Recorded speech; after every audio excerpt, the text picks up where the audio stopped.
Hello friend, welcome to फ्रेंडसेट preparation YouTube channel. इस channel पर मैं लेके आता हूँ आपके लिए एजुकेशनल वीडियो। इस वीडियो में हम लोग पढ़ने वाले हैं क्लास 6 की मैथ्स की बुक से चैप्टर 12 रेशियो एंड प्रोपोर्शन।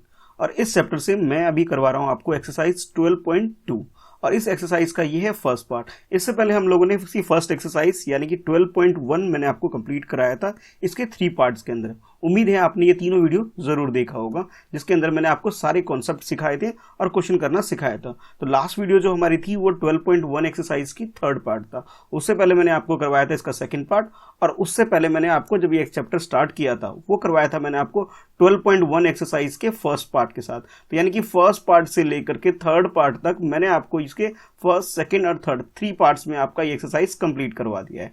अब हम लोग जो कर रहे हैं वो कर रहे हैं हम लोग इसकी नेक्स्ट एक्सरसाइज यानी कि 12.2 करवाने जा रहा हूं, जिसके अंदर आज जो मेजर टॉपिक जो आपका होने वाला है प्रोपोर्शन के बारे में होगा। इससे पहले जो फर्स्ट एक्सरसाइज थी उसमें रेशियो के बारे में आपने सीखा, क्वेश्चन सॉल्व किए थे।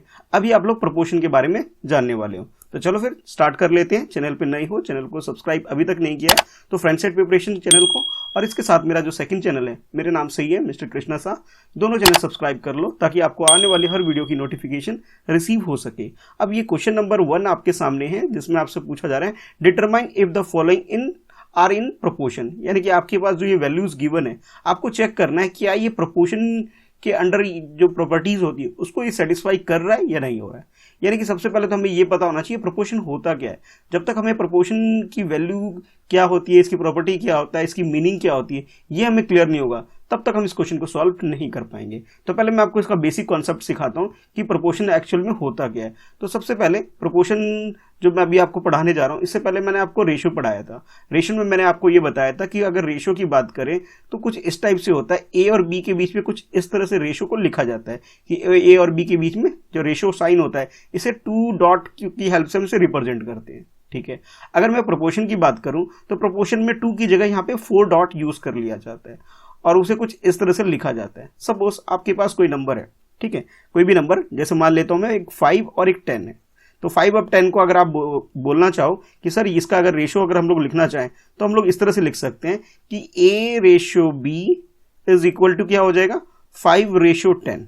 ठीक है, अच्छा अगर आप इसे सिंप्लीफाई करते हो 5:10 को अगर आप सिंप्लीफाई करते हो तो आपके पास रिजल्ट क्या आ जाता है 1/2 आ जाता है। तो आप ऐसे भी तो लिख सकते हो कि a/b इज इक्वल टू क्या हो जाएगा आपका 1/2। यानी जब मुझे इसे रेशियो में लिखना हो तो मैं इसे लिख सकता हूं a ratio b is equal to 1/2 लिख सकते हैं।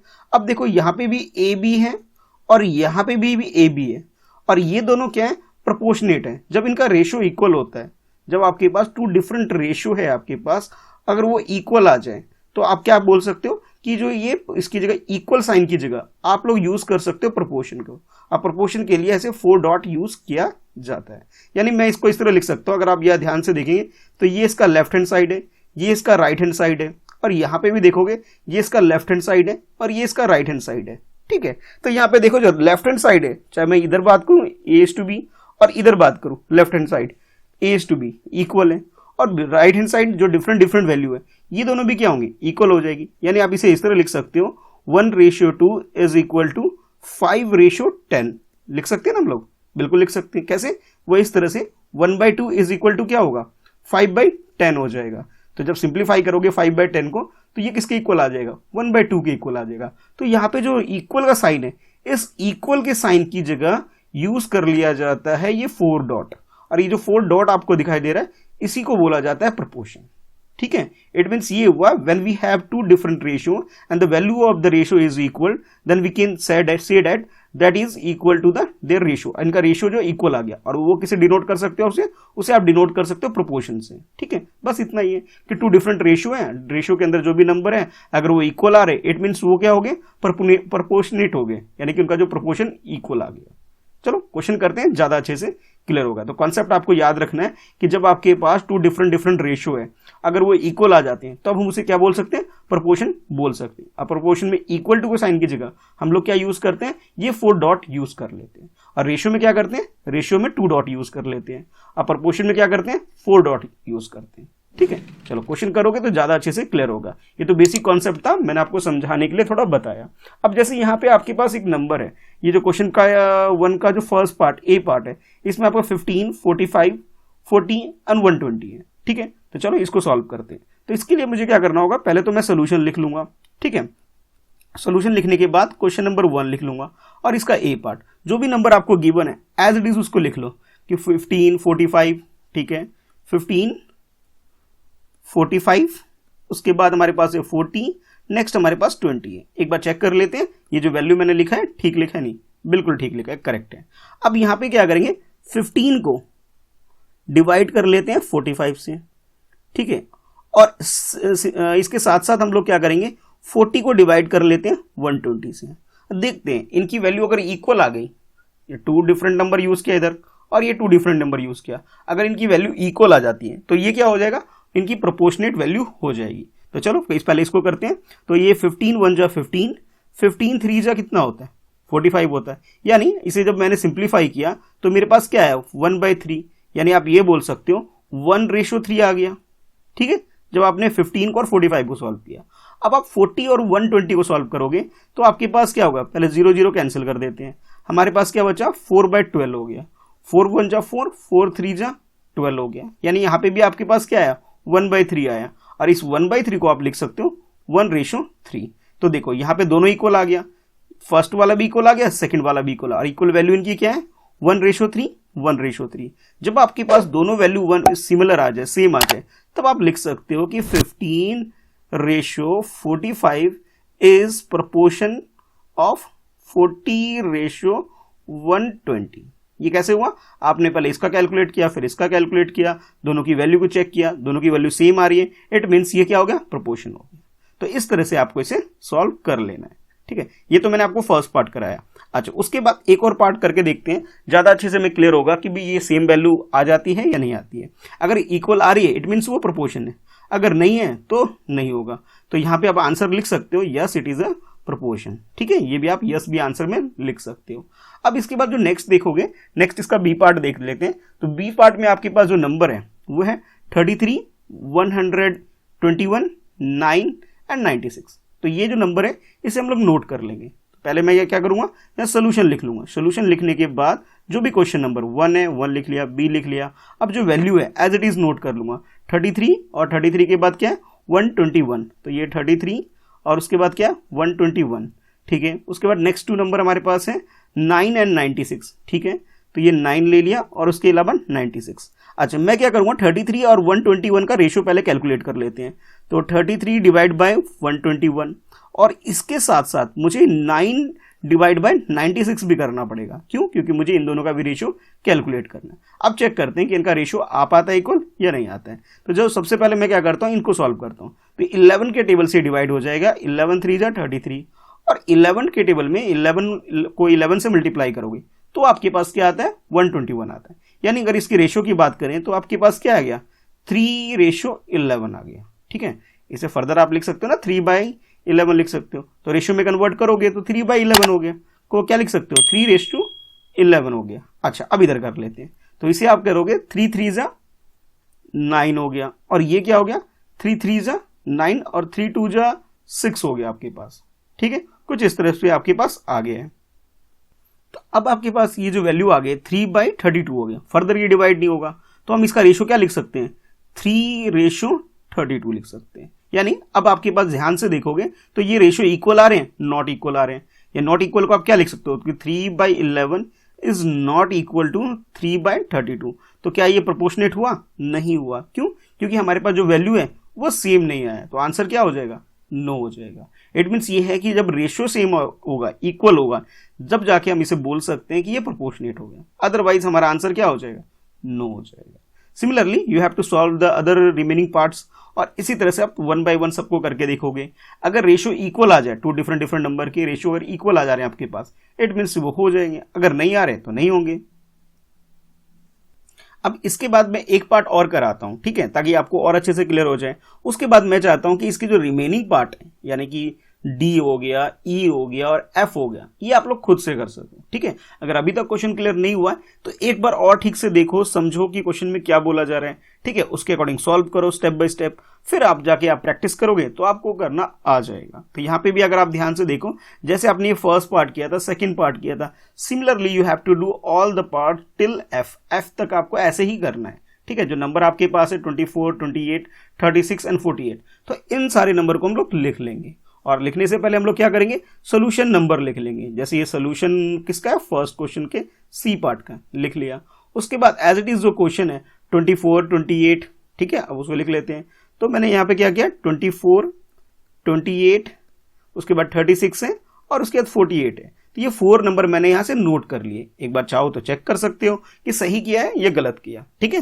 जब आप इसे नोट कर लोगे तो उसके बाद इसे सॉल्व कर पाओगे। तो पहले मैं क्या करता हूँ कि रेशियो कैलकुलेट करता हूँ 24 और 28 का। तो मेरे पास क्या हो जाएगा, 24 डिवाइड बाय 28 हो जाएगा। अब इसके रेशियो के लिए मुझे इसको सिंप्लीफाई करना होगा। तो मैं 4 के टेबल से कर लेता हूँ। 4 6 जा 24, 4 7 जा 28। इट मीन्स मेरे पास आंसर क्या आया, आंसर आ गया मेरे पास 6/7। इट मीन्स रेशियो में लिखूंगा मैं तो 6:7 आ गया।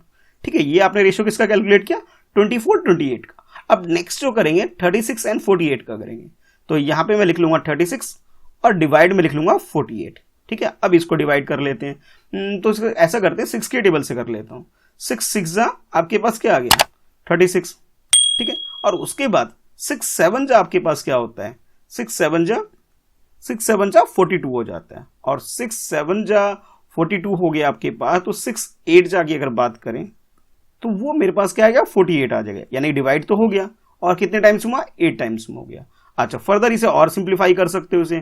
तो इसे आप लिख सकते हो 6 को 2 के टेबल से डिवाइड करोगे तो ये आपके पास क्या है, 3 आ जाएगा। और इधर आपके पास क्या आ जाएगा, 4 आ जाएगा। यानी फाइनली अगर मैं लिखूं तो ये 3/4 हो जाएगा।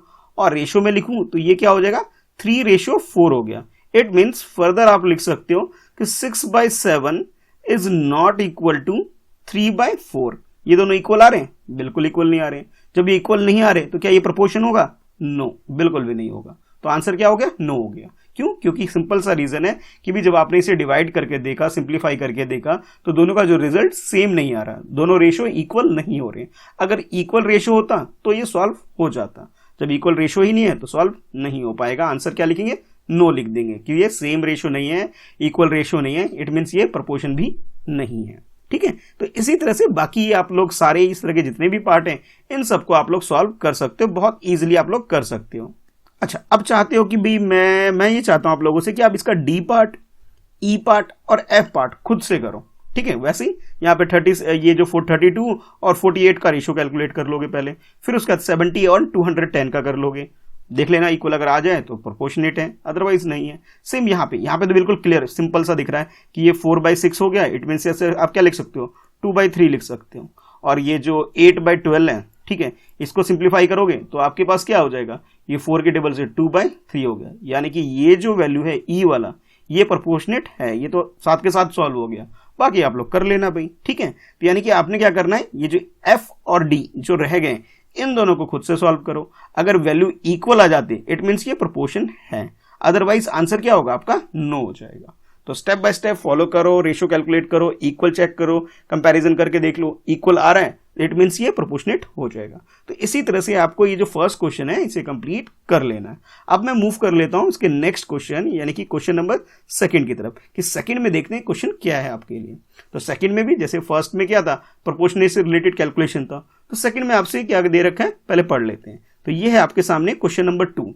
और क्वेश्चन नंबर 2 में आपसे बोला जा रहा है राइट ट्रू और फॉल्स, कि आपको क्या करना है, ट्रू या फिर फॉल्स अपना आंसर लिखना है। या तो ट्रू होगा या फिर फॉल्स होगा against each of the following statement. यानी आपको यहाँ पे जो नंबर्स दे रखे हैं ये प्रोपोर्शनेट की वैल्यू में दे रखे हैं। जैसे स्टार्टिंग में ही मैंने आपको बताया था, जब आपके पास 4 डॉट होते हैं तो इट मीन्स ये क्या होता है, इससे हम लिखते हैं प्रोपोर्शन की जगह। ठीक है, प्रोपोर्शन के लिए ये सिंबल हम लोग यूज कर लेते हैं। और 2 डॉट का मतलब क्या होता है कि हम रेशियो के लिए इसे यूज करते हैं। ठीक है, तो यहाँ पे आपके पास फर्स्ट पार्ट की अगर बात करूं तो इसमें आपके पास जो वैल्यू दे रखी है उसको एक बार रीड करें तो कुछ इस तरह रीड करेंगे कि 16:24 प्रोपोर्शनेट टू 20:30। ये आपको गिवन है। अब आपको वेरीफाई करना है, चेक करना है कि ये जो आपको प्रोपोर्शन में वैल्यू दे रखी है ये एक्चुअल में है भी या नहीं है।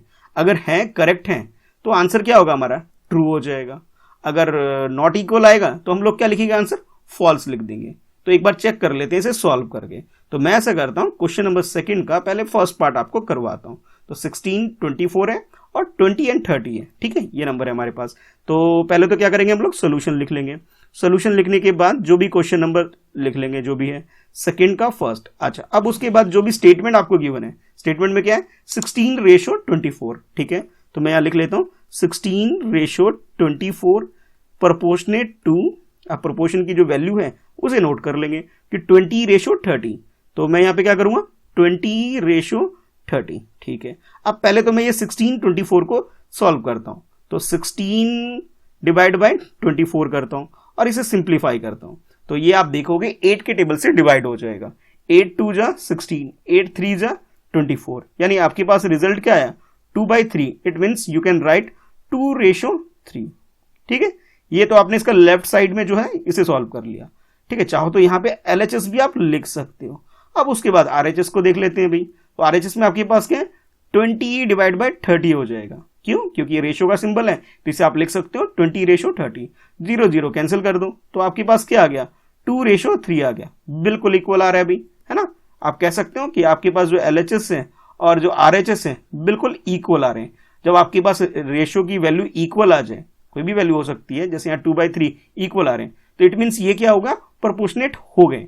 यानी कि आप ये लिख सकते हो कि 16:24 इज प्रोपोर्शनेट टू 20:30।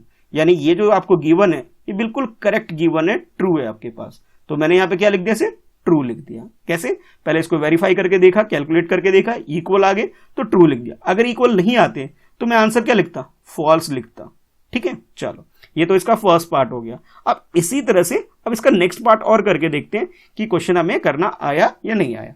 तो जैसे मैं बी पार्ट देखता हूं, तो बी पार्ट में आपको दिखाई दे रहा है कि इसमें जो क्वेश्चन आपके पास है 21:6 प्रोपोर्शनेट टू 35:10। चलो इसका बी पार्ट करते हैं। तो पहले मैं क्या करूंगा, क्वेश्चन के लिए सोल्यूशन लिख लूंगा, ठीक है। ये देखो सोल्यूशन लिखा, सेकंड क्वेश्चन है, बी पार्ट है, ठीक है भाई, लिख लिया इतना। अच्छा, उसके बाद जो वैल्यू है हमारे पास है 21:6, ठीक है। तो मैं यहां लिख लूंगा 21:6 लिख लिया, प्रोपोर्शनेट का साइन लगा लिया, और उसके बाद जो वैल्यू है हमारे पास 35 एंड 10। तो ये 35 एंड 10 को इसे हम लोग क्या करेंगे, नोट कर लेंगे, और यहां पे इसे लिख लेंगे 31 ही है ना, एक बार चेक कर लेते हैं, 35 है। अच्छा, 35 एंड 10 है, तो 1 नहीं है यहाँ पे, ये 5 है, इसको ठीक कर लेते हैं, 35 एंड 10। अच्छा, सबसे पहले मैं LHS को सॉल्व करता हूं, ठीक है। तो मैंने यहाँ LHS लिख दिया, और ये रेशो क्या है, 21 डिवाइड बाई 6 है। तो जब मैं इसे सिंप्लीफाई करूंगा तो ये 3 के टेबल से डिवाइड होगा, 3 2 जा 6 और 3 7 जा कितना हो जाता है हमारे पास 21, यानी 7/2 दैट इज इक्वल टू 7:2 हो गया। ये तो आपने LHS कर लिया। अब उसके बाद RHS की बात करें तो आपके पास ये 35:10 है, तो आप लिख सकते हो 35 डिवाइडेड बाई 10। अब 5 के टेबल से डिवाइड करोगे तो 5 2 जा 10 हो जाता है, और 5 7 जा 35, यानी कि 7:2 आपके पास रिजल्ट आ जाएगा। यानी अगर ध्यान से देखो तो आपके पास ये LHS और जो RHS है, इन दोनों की वैल्यू आपके पास क्या आ रही है, इक्वल आ रही है, and that is equal to 7 divide by 2। तो ये आप ये कह सकते हो, ये जो आपके पास वैल्यू दे रखी है 21:6 इज प्रोपोर्शनेट टू 35:10, ये बिल्कुल आपको करेक्ट दे रखी है। यानी ये जो स्टेटमेंट आपके पास ये क्या है, ट्रू है। जब इक्वल आ रहा है तो मैंने ट्रू लिख दिया, अगर इक्वल नहीं आता तो मैं क्या करता, फॉल्स लिख देता हूं, ठीक है। अभी तक तो दोनों ए और बी पार्ट हमने सॉल्व किया, दोनों में क्या हो रहा है, ट्रू ट्रू आ गया। अच्छा, अब कोई और करके देख लेते हैं, किसी में फॉल्स भी आ सकता है ना। तो चलो एक और करते हैं, तो ज्यादा अच्छा से क्लियर हो जाएगा आप लोगों को भी, और बाकी जो बच जाएंगे भी वो मैं आप लोगों के होमवर्क टाइप से करने के लिए दे दूंगा, ताकि आप लोग भी प्रैक्टिस करो, आप लोग भी करना सीखो। अगर कुछ प्रॉब्लम आती है तो नीचे कमेंट में आप लिख करके पूछ भी सकते हो, ठीक है। तो ये मैं चाहता हूँ सी पार्ट आप लोग खुद से करो, सी पार्ट मैं नहीं करवा रहा, ठीक है। सी पार्ट आप लोग खुद से करो, 12/18 कर लेना और 28/12 करके देख लेना, इक्वल आ गया तो ठीक है, नहीं इक्वल आ रहा है, जैसे मुझे क्लियर दिख रहा है कि नॉट इक्वल टू आ जाएगा। जब नॉट इक्वल आ रहा है इट मीन्स ये क्या हो गया, फॉल्स हो जाएगा, ठीक है। अच्छा, अब एक और पार्ट में कर लेता हूं, मैं ऐसा करता हूं, ये डेसिमल वाला जो मुझे दिख रहा है ई पार्ट, ये मैं करवाता हूं, थोड़ा डिफरेंट है ना। डेसिमल 5.2 है, फिर उसके बाद ये मुझे 3.9 डेसिमल वाला मैं करवा लेता हूं एक, ताकि ये एफ वाले को करने में आपको प्रॉब्लम ना हो, ठीक है। ये तो आप कर ही सकते हो, डी पार्ट को, सी और डी पार्ट को आप इजीली कर लोगे। जब मैं आपको ई पार्ट एक्सप्लेन कर दूंगा तब जाके आप एफ पार्ट भी बहुत इजीली कर पाओगे। तो ई पार्ट कर लेते हैं स्टूडेंट। तो यहां पे पहले मैं क्या करूंगा, सोल्यूशन लिख लूंगा। सोल्यूशन लिखने के बाद जो भी क्वेश्चन नंबर है, सेकंड का ई पार्ट है, ये मैंने लिख लिया। अब उसके बाद जो भी हमें वैल्यू गिवन है, जैसे आप देख रहे हो कि 5.2 और 3.9, तो मैं यहाँ क्या करूँगा 5.2 रेशो 3.9। ओके, उसके बाद नेक्स्ट आपके पास क्या प्रोपोर्शन की वैल्यू है, ठीक है, तो मैंने प्रोपोर्शन का साइन लगा दिया। अब जो आपके पास है 3:4 है, ठीक है, तो मैं क्या करूँगा 3:4 लिख लूँगा। अब इन सब को मैं वेरीफाई करूंगा, सॉल्व करके देखूंगा कि भाई ये इक्वल आ भी रहे या नहीं आ रहे। तो पहले एलएचएस को करके देख लेते हैं। तो एलएचएस में मेरे पास क्या है 5.2 डिवाइड बाय 3.9 है, ठीक है। तो पहले मैं क्या करता हूं कि डेसिमल रिमूव करता हूं। तो डेसिमल रिमूव करने के लिए जो ऊपर आपके पास 5.2 है तो ये क्या हो जाएगा 52/10 हो जाएगा, ठीक है। अच्छा, अब नीचे जो आपके पास 3.9 था तो नीचे आपके पास 39 हो जाएगा और ऊपर आपके पास क्या आ जाएगा 10 आ जाएगा। यानी अब आप देखोगे तो ये 10 और 10 तो कैंसिल हो गए भाई, ठीक है। अब जो बच गए उसके लिए हम लोग कैलकुलेशन कर लेंगे। तो 13 की टेबल से अगर इसे डिवाइड करोगे तो 13 3 आपके पास 39 हो जाएगा, ठीक है। और 13 के टेबल से 13 4 अगर करोगे आप तो आपके पास क्या आ जाएगा 52 हो जाएगा। यानी अगर मैं कहूं ऊपर 4 आ जाएगा और नीचे 3 आ जाएगा, बिल्कुल करेक्ट है। और रेशो की बात करें तो रेशो हमारा क्या हो जाएगा 4:3 हो गया, ठीक है भाई, यहां तक आ गया, बिल्कुल अच्छे से क्लियर हो गया होगा। अच्छा, उसके बाद नेक्स्ट देखो, तो नेक्स्ट आपके पास यहाँ आरएचएस में क्या है, आपके पास आरएचएस में आपके पास दिख रहा है कि 3:4, यानी कि ये क्या हो जाएगा 3/4 हो गया। 3/4 को ही तो आप लिखते हो ना 3:4। अब ध्यान से देखो भाई, इसके अंदर पूरे के पूरे चांस है आप मिस्टेक कर लोगे। अब मिस्टेक क्या होगी, देखो भाई यहां पे तो ये है 4:3 है और यहां पे क्या है आपके पास 3:4 है, डिफरेंट है भाई, सेम सेम नहीं है, नॉट इक्वल है। कहीं ऐसा मत समझना कि सर यहां भी 4 और 3 है, यहां भी 4 और 3 है, बट ये इक्वल नहीं है। इक्वल नहीं होने की वजह ये है कि यहाँ पे 4 पहले है और यहाँ 4 बाद में, जबकि रेशो में क्या आना चाहिए, बिल्कुल अगर सेम सेम आगे तब हम कहेंगे ये प्रोपोर्शनेट है। तो इट मीन्स मैं यहाँ लिख सकता हूं कि LHS is not equal to RHS। LHS और RHS इक्वल नहीं है। LHS में तो आपके पास 4/3 है और RHS में आपके पास क्या है 3/4 है, यानी कि डिफरेंट आंसर आ रहा है। तो ये जो आपको गिवन है कि 5.2 रेशो 3.9 इज प्रोपोर्शनेट टू 3:4, ये जो गिवन है ये क्या हो गया, ये जो स्टेटमेंट आपको गिवन है ये क्या हो जाएगा, ये फॉल्स हो जाएगा। फॉल्स होने का मतलब क्या हो गया, ये करेक्ट नहीं है, रॉन्ग दे रखा है। यानी इन दोनों के बीच में जो आपको ये प्रोपोर्शनेट का साइन दे रखा है ये नहीं आ पाएगा यहाँ पे, ठीक है। तो आप ये लिख सकता हो that is not equal to. Not equal to का साइन कैसा होता है, इक्वल टू का साइन लगाते हैं, बीच में क्रॉस कर देते हैं, ये दोनों इक्वल नहीं हो पाएंगे। बस इतना ही करना है, यानी कि आप इसमें क्या करोगे फॉल्स लिख दोगे। तो इसी तरह से जैसे आपने ये ई पार्ट किया है, similarly you have to do the F part also and D part also. जैसे आपने ये ई पार्ट किया है तो यहाँ पे जो 0.9 है और 0.36 है इसमें डेसिमल रिमूव करना आना चाहिए। तो ये तो आपके पास क्या हो जाएगा, क्या चाहते हो मैं करवा दूं, चलो ठीक है एक और मैं करा देता हूं। बाकी जो 3rd और 4th क्वेश्चन है वो हम लोग कभी और करेंगे, नेक्स्ट पार्ट में करेंगे, ठीक है। ये एक लास्ट सोल्यूशन में करा देता हूं, फटाफट करा देता हूं। यहां मैंने सोल्यूशन लिखा, क्वेश्चन नंबर 2 लिखा, एफ पार्ट लिख लिया और उसके बाद जो वैल्यू है हमारे पास 0.9 और 0.36, ठीक है। तो मैं 0.9 रेशो 0.36 लिख लिया। प्रोपोर्शनेट की वैल्यू है, प्रोपोर्शन की वैल्यू से पहले सिंबल है, सिंबल लगा दिया मैंने। और उसके बाद जो 10 और 4 है तो 10 और 4 को हम लोग लिख लेंगे, ठीक है, ये 10:4। तो जैसे बाकी क्वेश्चन में भी आप लोग करते आ रहे थे कि LHS को पहले सॉल्व करते हो 0.9 डिवाइड बाय 0.36। अब देखो यहाँ मिस्टेक होने के एक और चांसेस है। या डेसिमल के बाद कितने डिजिट है, सिंगल डिजिट है, यानी कि 9/10 हो जाएगा। अच्छा, उसके बाद इक्वल टू का साइन तो नहीं लगाएंगे, यहाँ पे इंटू का साइन लगा लेंगे क्योंकि नीचे ये इसके साथ इंटू होगा। अब ये जो 0.36 है मैंने 36 लिख दिया। अब डेसिमल के बाद 2 प्लेस है, it means we have to write 100, 1 के साथ 2 0 लगा लेंगे। और ऊपर क्या लगाया मैंने 1 डेसिमल के बाद 1 प्लेस था तो इसलिए मैंने 10 लगाया, यानी कि 1 के साथ 1 0। यहाँ करते करते कुछ बच्चे मिस्टेक कर देते हैं, तो ये मिस्टेक आपको नहीं करना, इसीलिए मैंने एफ पार्ट करवाया, अदरवाइज मैं आपके लिए छोड़ देता ये, ठीक है। अब ये 10 1 जा 10 और 10 10 जा 100, ठीक है, ये सिंप्लीफाई हो गया। अब 9 1 जा 9, 9 4 जा 36, तो आपके पास क्या बचा 10/4 बच जाएगा। और इसे भी फर्दर सॉल्व करोगे तो आपके पास 5/2 हो गया। अब रेशो की बात करें तो 5:2 हो जाएगा। ये तो भाई आपने LHS निकाल लिया भाई, ठीक है। अब RHS को और निकाल लेते हैं। तो RHS में आपके पास क्या है 10 डिवाइड बाई 4 है भाई। 10:4 का मतलब है 10/4।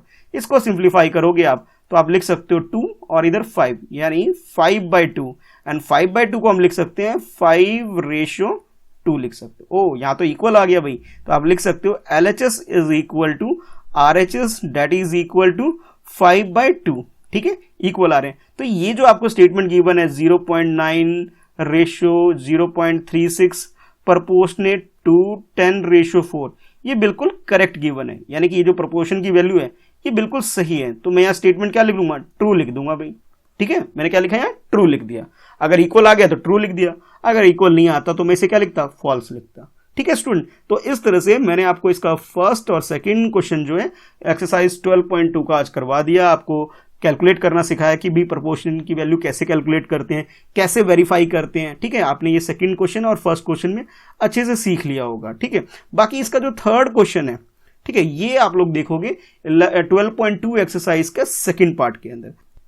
फर्स्ट पार्ट में इतना ही है, बाकी जो सेकंड पार्ट होगा उसमें हम लोग करेंगे रिमेनिंग क्वेश्चन। ठीक है, तो इस वाली वीडियो को जरूर देखना। और हाँ, अगर किसी ने भाई 12.1 एक्सरसाइज मिस कर दी है, first part, second part, third part, तो वो भी आप चैनल पे जाकर के देख सकते हो, फ्रेंडसेट प्रिपरेशन पे। चैनल पे नए हो, चैनल को सब्सक्राइब अभी तक नहीं किया है तो फटाफट सब्सक्राइब कर लो, बेल आइकन को प्रेस करो ताकि आपको लेटेस्ट वीडियो की नोटिफिकेशन मिल जाएगी। साइंस और मैथ्स की वीडियो आपकी क्लास की ऑलरेडी अपलोडेड है, आप वो सारी वीडियो देख सकते हो। ठीक है, thanks for watching, bye bye.